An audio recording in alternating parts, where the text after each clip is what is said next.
I'm really excited for the next speaker. I'm going to go ahead and introduce our very own Bree Ray. She's our communication specialist. She is a social media influencer. For those that were here for the sound check, she's also an awesome singer. And so we're going to have her come up here and introduce our guest. Thanks, Bree.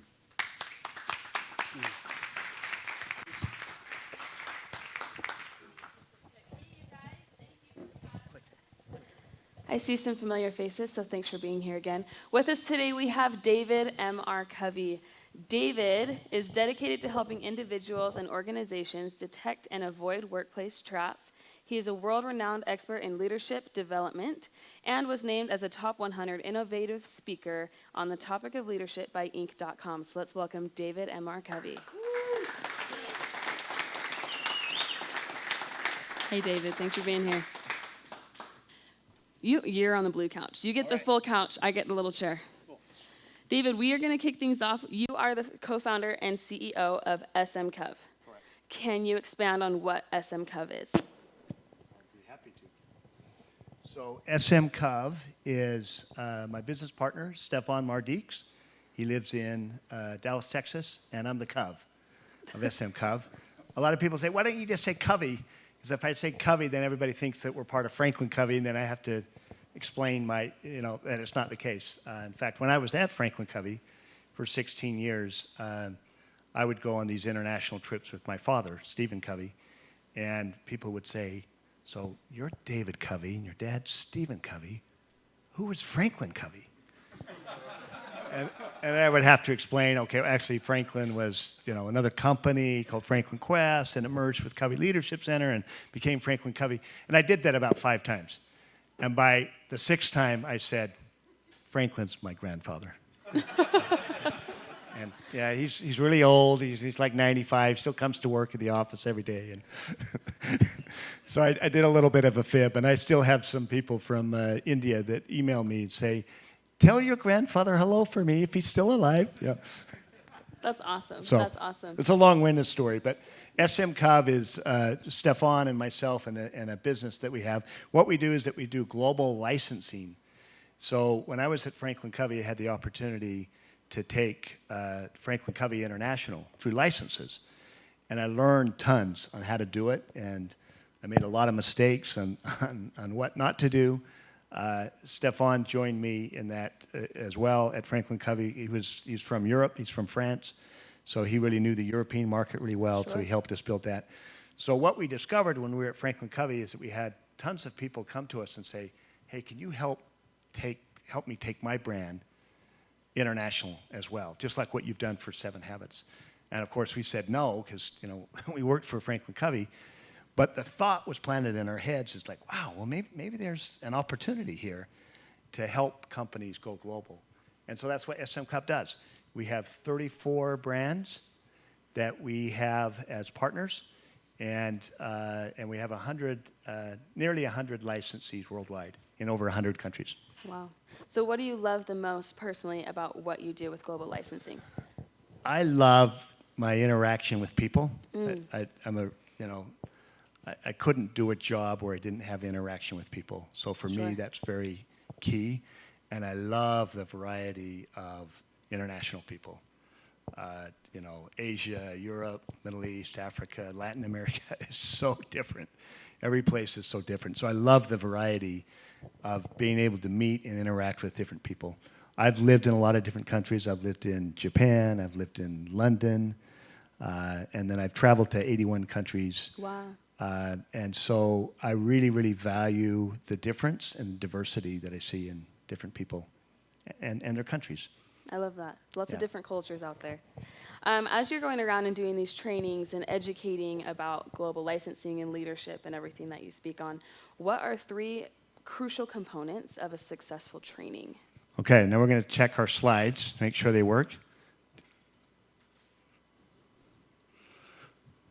You got my... Okay, here it is.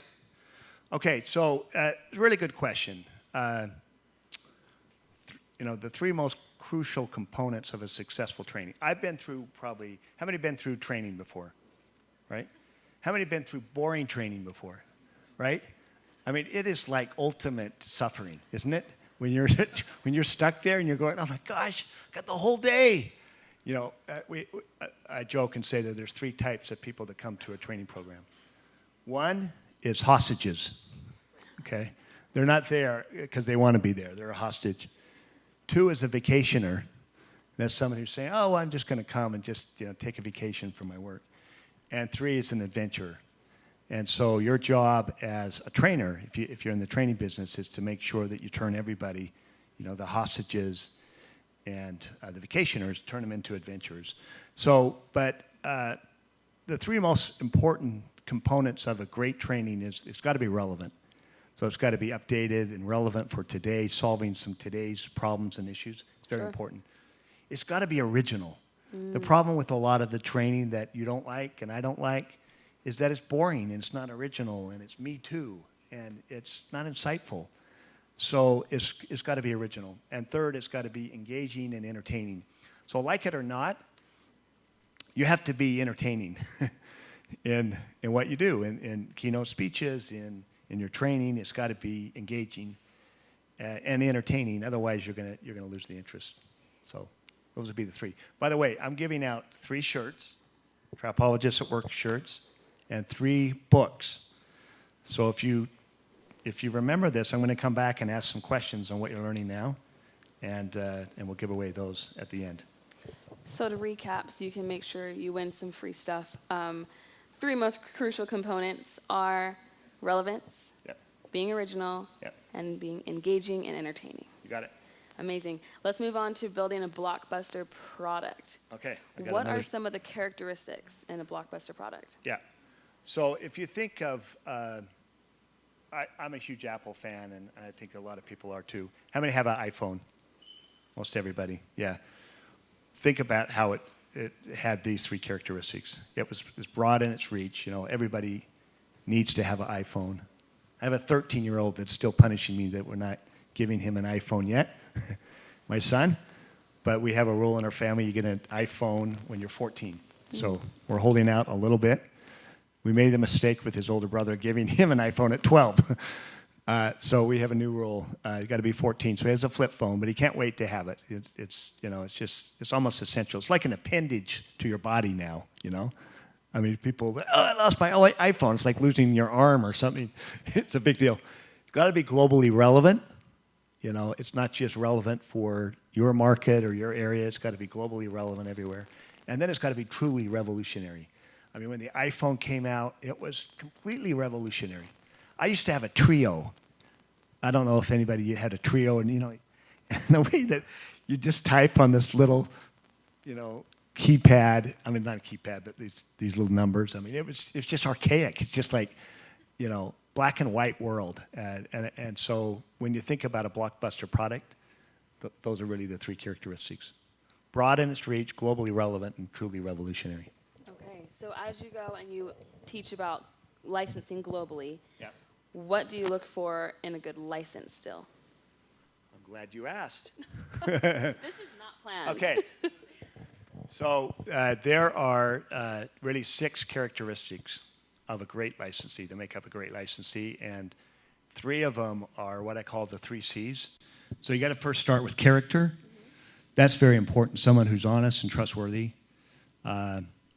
competent, and it's just competent in the space that that we're in, that I'm in. So it'd be competent in the training space, and then capital. In the early days at Franklin Covey, when we set up licensees, we had high character, high competence people that had no money, and the business didn't go anywhere.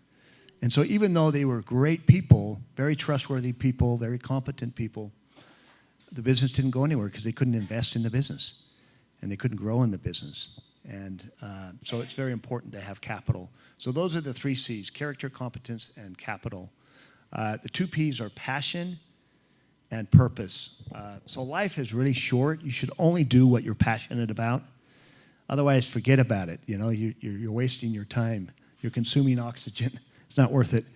And proactivity. There's going to be always challenges in launching a new training program in a country. So you got to be proactive and creative and innovative.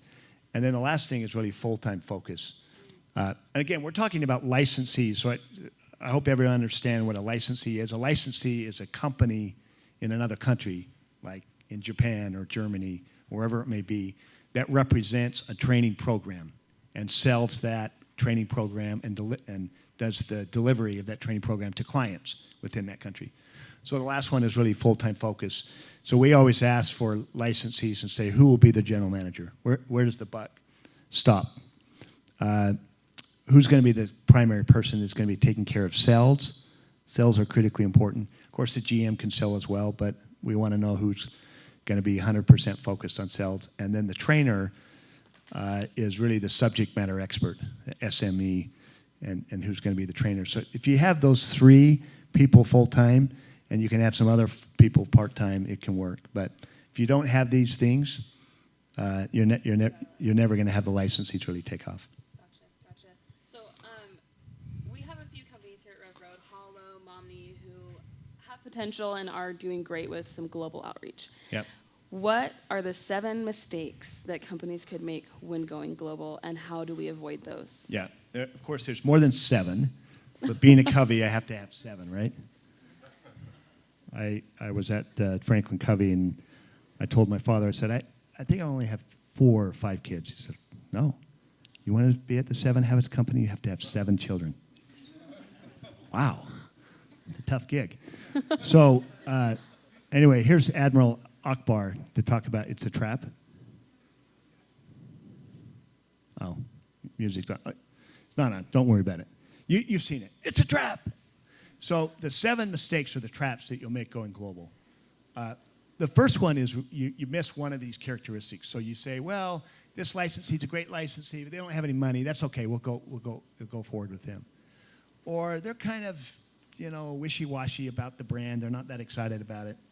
Yeah, that's not going to cut it. So you got to make sure that you stick to all those 6 characteristics and you don't compromise. Okay.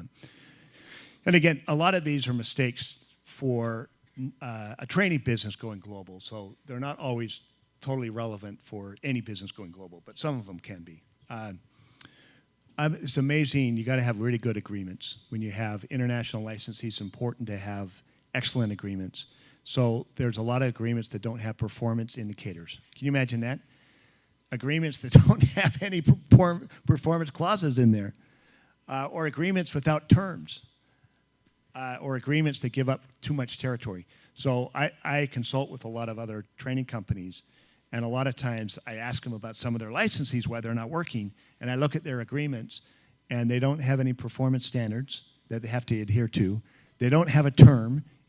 It's a perpetuity agreement, and they've given 8 countries to somebody that lives in one of those countries but does nothing in the other 7 countries.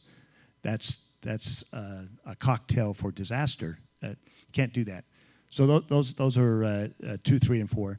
Appointing a licensee that doesn't live in the territory. I know it sounds like, yeah, well, that's pretty obvious, logical, right? But how many times I see companies that say, well, Charlie takes care of our German business. Oh, great. Yeah. And where does Charlie live? He lives in Paris.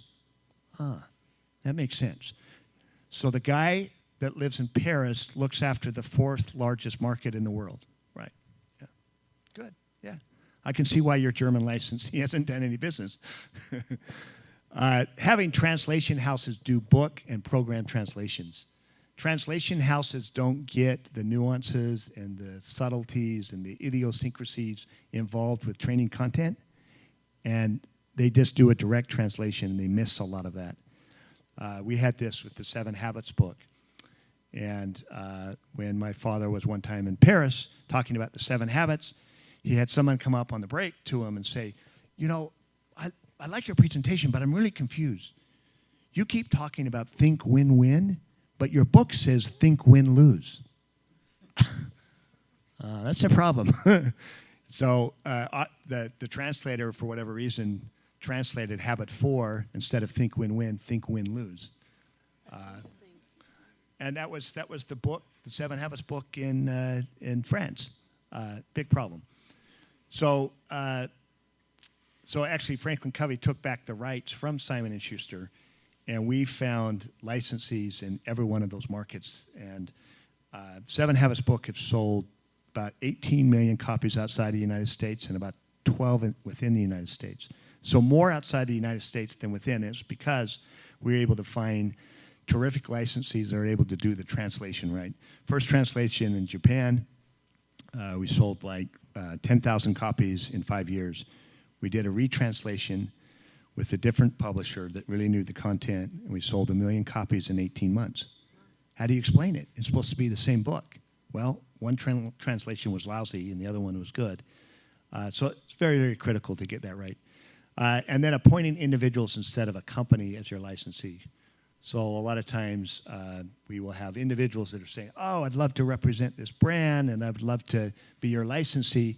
And we say, great, tell us about your team. And they say, I don't have a team, it's just me. So, okay, well, come back to us if you want to represent us with the team. Because we need a general manager, we need a sales manager, we need a trainer, a master trainer, subject matter expert. We need a small team. Doesn't have to be a big team, but we need a small team. So. Moving forward, you are the author of Trapologists at Work. It's Trap Tales. Trap Yeah. Tales, And then yes. from there, it was a program called Trapologists at Work. Perfect. Okay, so why is it more important to focus on the traps? I mean, on removing the traps than adding new initiatives? Yeah. So anybody familiar with the Kurt Lewin's force field analysis? Okay. It's a really cool model. It's a change model, and it says to enact any change that you're trying to make, you have your current state, and you have a desired state of where you're trying to go. And you have driving forces, things that are trying to take you there, and then you also have restraining forces, things that are preventing you, keeping you back from where you're at. And so a lot of times I think our whole focus as human beings is to add more driving forces. It's like the equivalent of putting your foot on the accelerator, and it's like, okay, I'm going to put my foot harder on the accelerator. That's how I'm going to make things happen, changes happen. And really the answer, the bigger difference maker, will be removing the restraining forces, which is like putting your foot on the brake, okay? You can imagine if you have one foot on the accelerator, one foot on the brake, you know, you're not going to go anywhere. The answer is not to push harder on the accelerator. The answer is to take your foot off the brake and remove those restraining forces. I'll give you a practical example. Weight loss. We're coming up on New Year's resolutions, right? I don't know about you, but that tends to be one of my New Year's resolutions every year. I want to lose, some weight. And you think about a lot of the things that you do to try to lose weight. You think about, they're usually initiatives. They're driving forces. But I've discovered in my life there's 3 big culprits that get in the way of weight loss for me. Number 1 is late night binging. I binge. I shouldn't eat after 6 o'clock, right? But I late night binge. Number 2, I go to a lot of movies. I go to maybe a movie a week, and I get a big tub of popcorn, which is like the equivalent of eating 4 Big Macs, right? It's not good for you. It's not going to help you lose weight. And third is if I don't work out in the morning, I'm not going to work out. It just doesn't happen. Even though how much I say, oh, I'll make time for it, I don't make time for it. So those are the 3 traps that get in the way for me to lose weight. And I would suggest to you, in any change that you have, don't put your focus on the driving forces, the initiatives. Think about what are the restraining forces, what are the traps that are getting in the way. And so I'm a big proponent of this model, and in fact, the whole Trap Tales book is based off this model. Amazing. What was the biggest challenge that you've had to face as an entrepreneur? Yeah, great question. For me, it's been cash flow and, just not having cash available. I mean, that's when you're at a job like I was for various companies at Franklin Covey, and I worked for Procter & Gamble, and you just, cash flow was always there. And then just to not have it there, it was really hard adjusting to that. The other thing was not having, resources. I think you kind of take it for granted when you work in a bigger company. You're used to having resources available to you, but when you're an entrepreneur, you're kind of a jack of all trades. Right, yeah. You're supposed to have take care of all those things. So if there's some problem, you can't call the IT department. You are the IT department. Right. So I think those two things is the struggle with cash and yeah. There's and I think being an entrepreneur is like equivalent of a landscaping project. You know, the way you know what it's going to cost you is you get 3 bids, you add them up, and that's how much it's going to cost. And then you take the time that they say that it's going to happen, and you triple that as well. And that's what it's like. Things just don't go as planned, and so you always got to be able to reinvent and get back on track. Right. What advice would you give then to entrepreneurs who are kind of they're in the same boat as you were? What advice do you have to finding resources and to finding that capital? Well, so in my business, I have some investors, so that was helpful. It's helpful, but it's also a little bit of a burden because you feel like you want to, take care of these guys and make sure that they have a return. Yeah. So I think that's good. Honestly, for my business, I started off with too much cash. And so there was a lot of ideas that I let continue to run because I had the cash to continue to support it. But if I was really looking at the results, I would have said, it's not the right thing to do. I should do something different. But I had too much cash. I had enough cash to keep doing a dumb idea. So there is something about, being lean enough, to where you really got to do stuff that's really going to work and it's going to really give you a return. And I think sometimes having too much cash to start off can be a problem. I know it sounds strange, but that's one insight for me that I had in my business. What excites you the most about entrepreneurship? I love freedom. I love the flexibility. I love being my own boss. I became an entrepreneur at age 44, so a lot later in my life. At 44, I had 7 kids, but I was inspired by my father, who left academia when he was 50 and with 9 kids to start Covey Leadership Center, which then later became Franklin Covey. So, but for me, I just always kind of wanted to do my own thing, and having that freedom and flexibility and vision to just take the business, in whatever direction I wanted was probably the biggest driver. Was there a defining moment that kind of pushed your decision to become an entrepreneur? Absolutely. So, how many read Rich Dad, Poor Dad, Robert Kiyosaki? Yeah. So I love his stuff. He's got some great stuff. But one of the main concepts he teaches is you can be a high-paid E. High-paid E is a high-paid employee. And that's great. And I was a high-paid E for most of my career. I made good money, but I wasn't an owner. And he talked about how the difference between a high-paid E employee versus being an owner. So when I set up the network at Franklin Covey along with Stefan, we built it from nothing to $12 million a year in royalties, which is straight profit for the company. And that was like, wow, this is cool. And we've been paid well, to do this job. But what if we owned a business that did this? That would even be cooler. And so that was the defining moment for me, is that I wasn't getting any younger, and I was like, okay, this is the time for me to kind of break out and no longer be a high pay E, be an owner, and be the founder of some cool ideas. Well, you made the jump. Yep. And you've been doing it successfully. And so my question is, what do you hope is your biggest contribution to the industry you're in? I want to revolutionize the way that business is done in our industry. I think that, like I said, I think a lot of the training is very boring. It's not as relevant. It's not original.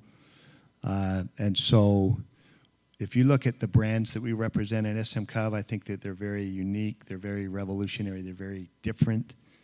So we want to represent the best-in-class training. And man, the needs for training are so high. They're so great with companies and individuals, in especially a lot of these countries that are growing, like China and India and Brazil. I was just in Russia. So the needs are great in terms of people needing more knowledge and skills and principles, that can help them in their jobs. Sure. So I get passionate about that, about really, really helping people, being able to help them in their jobs and help them be more productive and more effective and better leaders. That's why I do it. That's why I'm passionate about it. I absolutely love that. We are going to open it up for audience questions so you can take full advantage of picking his brain. If you have a question, we'll recognize you, and then please wait for the microphone. We do have some people watching on the live stream, so they will be able to hear your question as well. So we'll open it up for audience questions.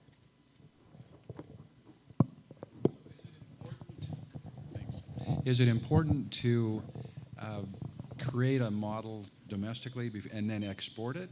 Or what's the best To do what domestically? Create your model, whatever it is, domestically and then export it? Or Yes, it's very important.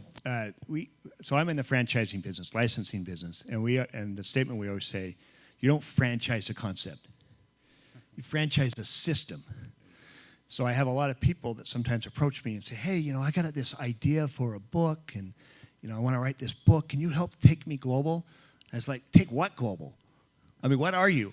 Right now, it's a concept. Great. Go out, write your book, make it successful, build your U.S. business, and grow it to the point where people would say, wow, how do I access this, internationally, and where people are knocking on your door, I'd like to represent you.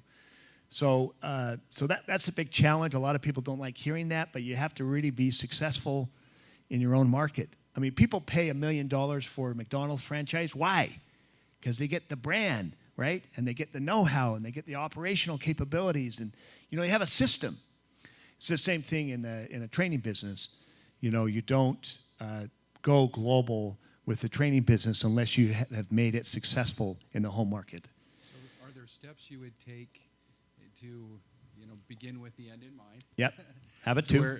To where you would plan on going global from the beginning? Are there some preparations that you do while you're building your domestic model? Yeah, I think so. I think that if you really build something that you think is a great program that's not only going to be relevant for the United States, but it's going to be relevant globally. I think that when you create your program, you make sure that you have global rights, for anything that you use. And I think that I like the whole idea of thinking big. When my father wrote The 7 Habits in 1989, right before it came out, I asked my dad, I said, how many copies do you think it'll sell? He thought for a minute, said, 25 million. 25 million, you cocky SOB. I mean, how could you say that? And he says, because it's tested. It's tested. I've been teaching it for 10 years, and I've gotten all of this feedback, worldwide about, what's good about it and what's not, and I kept refining it and improving it and adjusting it, and I know it's relevant, and I know it'll resonate. So I think that it's all just the good principles of just really building your business. Licensees want to cling on to a brand or a company that has been successful. It's got a track record of success. It's got client success stories and clients raving fans and so forth. So if you don't have that, it's not the kind of thing that you're ready to go global with. Better to just first build it, be successful in the U.S., whatever that takes. It may be a lot of different things for a lot of different companies, but make that successful first before you attempt to go global. Hey, I'm Seth. I'm the one that teaches Rev Up, and I have a question about you specifically because you sell training, and I get these pitches a lot or these ideas a lot that come in, and basically it's these people have a problem or the market has a problem, and if only we can, educate them and tell them, show them this problem we have, then what I have here, my solution will work really well and everyone will want it.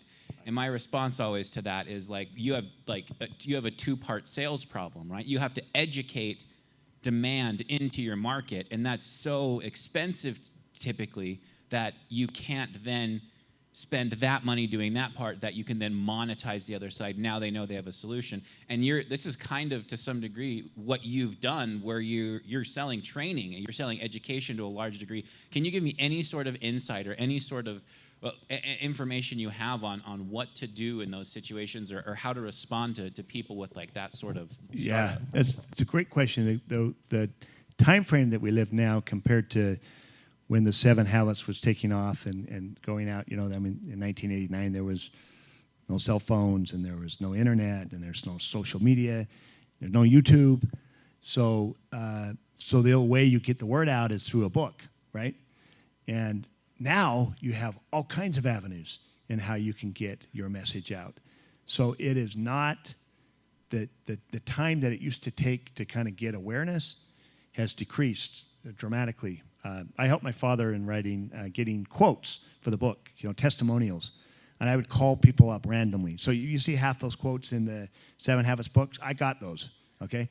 And a lot of those people would like, Covey? Who's Covey? I'd never heard of him, And we would beg people, please come to a 7 Habits informational session for free. And we'll give you lunch. We'll even give you lunch. It's, I don't want to worry about it.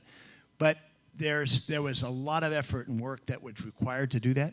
Nowadays, that can happen in months, right? It doesn't take years.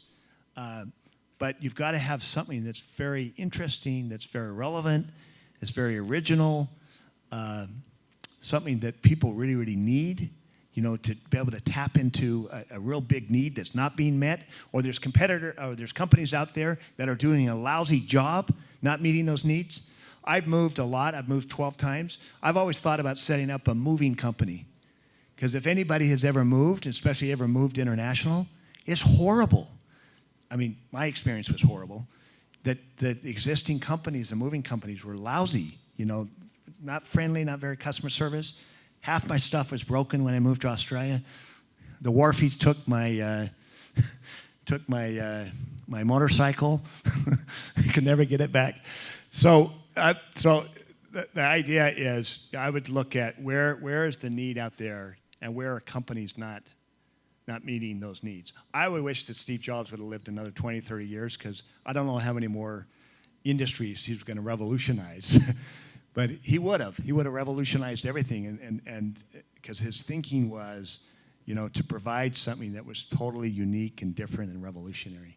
So I'm sorry, kind of long-winded answer, but my answer would be, have something that's very relevant and interesting, and something that can help meet a need that's not being met.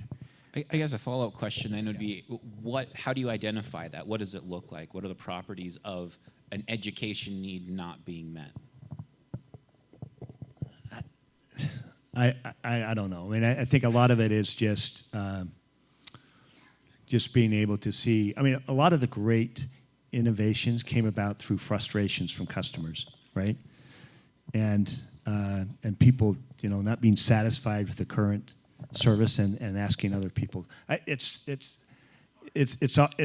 not like a one word answer or even a single sentence answer. It's a lot of different things.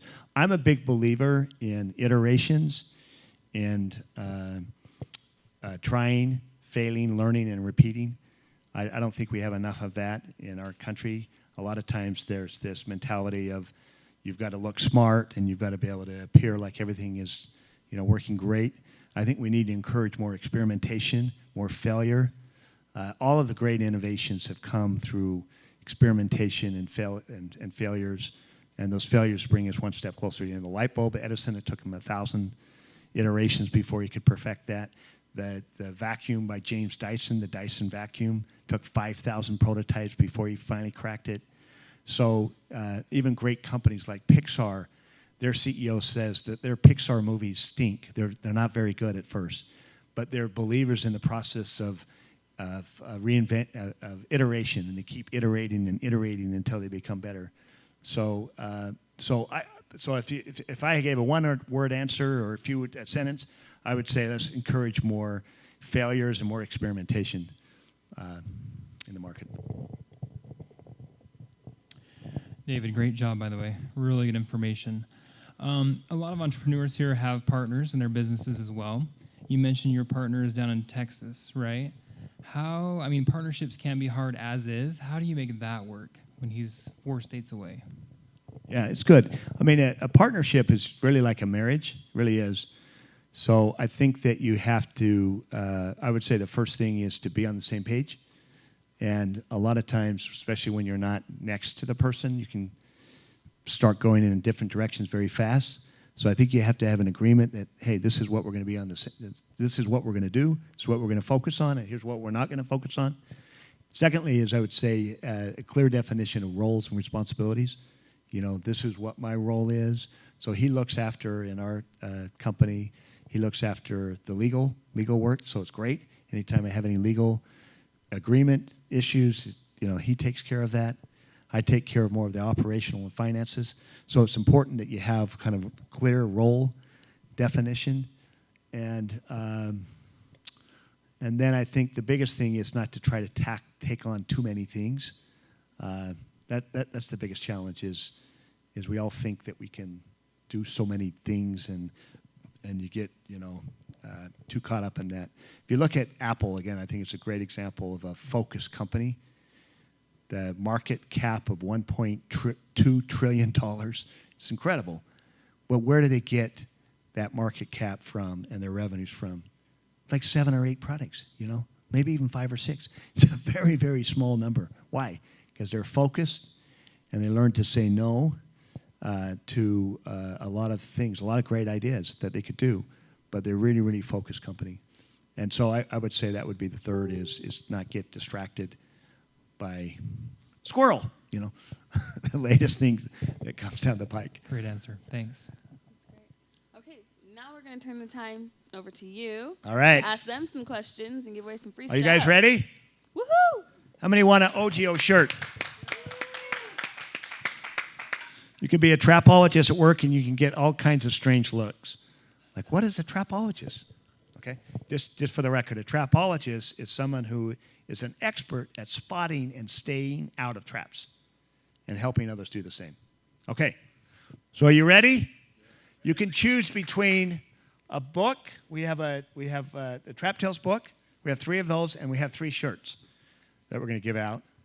Okay, so and if we could get the slide back up, because I want to go back to, yeah, thank you.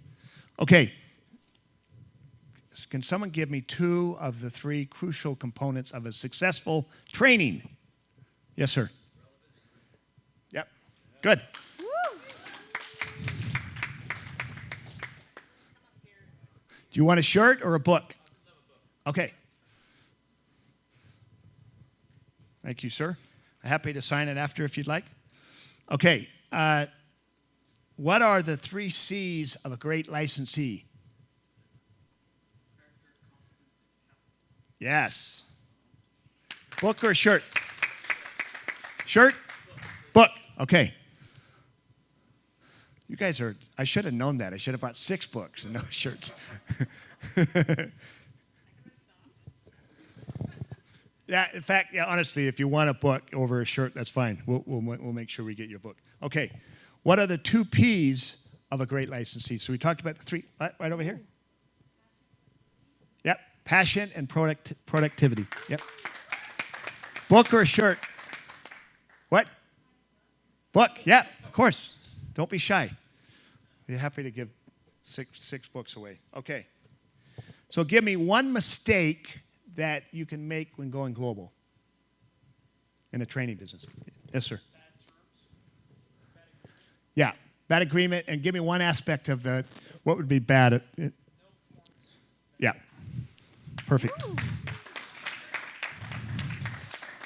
So that would be like an agreement without performance indicators or term limits. Yeah, awesome.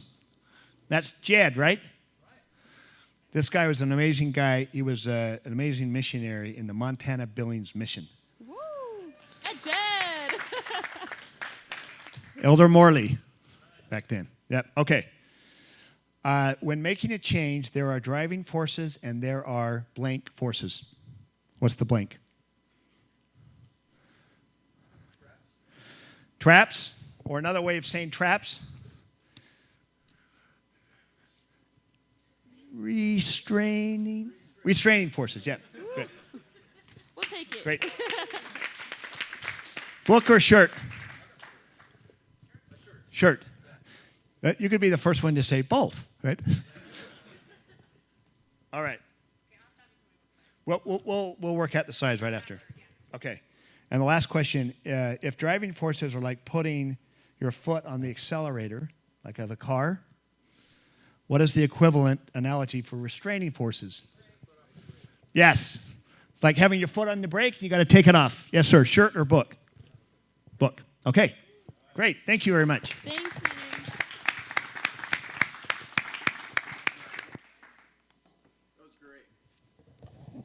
Thank you, David. So we've got a goodie bag for you.